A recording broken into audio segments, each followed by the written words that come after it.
INRI का क्या अर्थ है?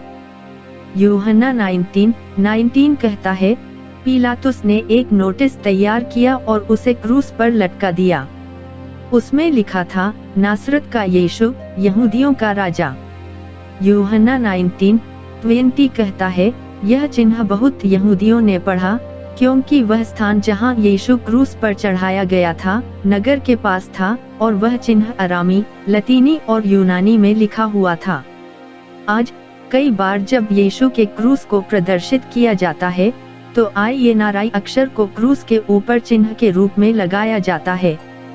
लैटिन में वाक्य Yeshu of Nazareth, the king of the Jews को ईसस नाजरेनस रेक्स इयोडेओरम में लिखा गया। संक्षिप्त रूप में इस वाक्यांश का परिणाम INRI होता है।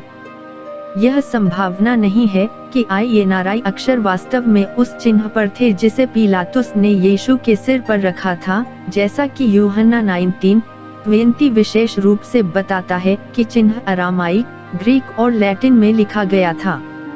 यद्यपि यूहन्ना का सुसमाचार लेखन को शीर्षक के रूप में संदर्भित करता है, लेकिन मरकुस और मत्ती दोनों इसे आरोप के रूप में संदर्भित करते हैं।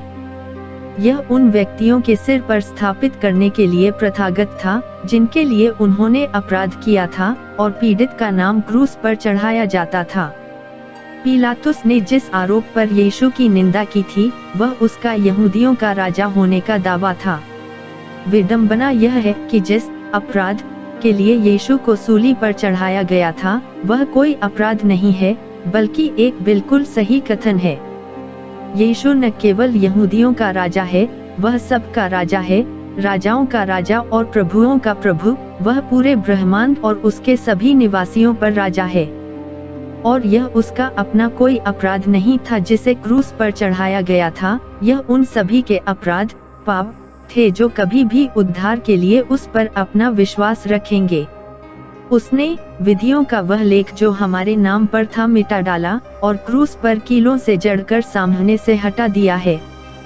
जिस प्रकार यहूदियों के राजा की उपाधि 3 भाषाओं में लिखी गई थी, उसी प्रकार सभी राष्ट्रों और भाषाओं के लोग उन्हें उद्धारकर्ता के रूप में पहचानते हैं, क्योंकि वास्तव में वह ईश्वर के सभी चुने हुए लोगों में से हैं, जिन्हें वह उनके सभी पापों से बचाता है, उन्हें अपने में धारण करके क्रूस पर अपना शरीर, और जिसके लिए वह सक्षम और इच्छुक है, पूर्ण और पूर्ण, एकमात्र और अनंत उद्धार करता है।